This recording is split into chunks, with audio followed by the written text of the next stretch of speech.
Gas সংকটের চাপে রাজধানীতে সিএনজি অটো চালকদের জীবন যেন থমকে গেছে। ঘন্টার পর ঘন্টা পাম্পে দাঁড়িয়েও মিলছে না পর্যাপ্ত গ্যাস। যতটুকু মিলছে তাতে দিনের আয় ব্যয়ের হিসাব মেলানোই দায়।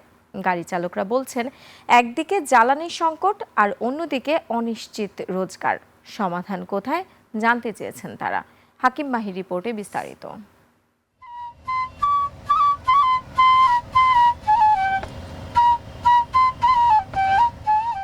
বাঁশি বাজাচ্ছিলেন বিবেক সরকার, যে সুরে ভাসছে বেদনা যাতনা।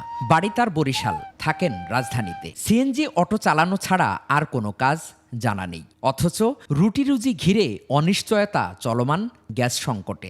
একবারে বেশি গ্যাস লওয়া যায় না, ওই যাই পাই ওই দিয়ে চালাইতে হয়। এবং অবসর শেষে যেমন গ্যাস লাইন আমি যখন লাইন দিই তখন আমি বাঁশি বাজাই এবং বাঁশি কিছুটা আমার প্র্যাকটিস করা ক্লিয়ার হয়। বিবেক সরকারের মতো শত শত গাড়ি চালক ছুটির দিনেও 4 থেকে 5 ঘন্টা ধরে পাম্পে করছেন অসহায় অপেক্ষা।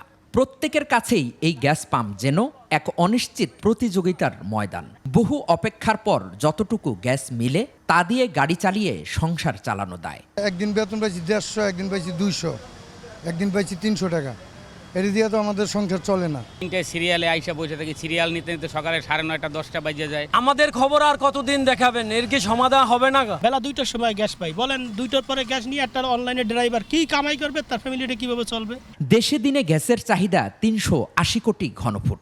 270 কোটি ঘনফুট সরবরাহ করে পরিস্থিতি সামাল দেয়া হয়। তবে গত বুধবার থেকে এক্সিলারেট এনার্জি বন্ধের পর সরবরাহ নেমে এসেছে 218 কোটি ঘনফুটে। পাম্প কর্তৃপক্ষ বলছে, গ্যাস দিতে না পারায় যানবাহন চালকদের সঙ্গে বাকবিতণ্ডাও হয় তাদের। ছুটি ছিল না 2-3 দিন, ওই 3-4 দিন একটু ভালো ছিল, তারপরে থেকে খারাপ। 15 PSI গ্যাস থাকার প্রয়োজন, এখানে 2 PSI গ্যাস আছে, 2 PSI গ্যাস আছে।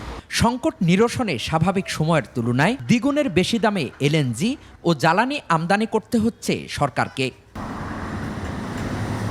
হাকিম মাহি,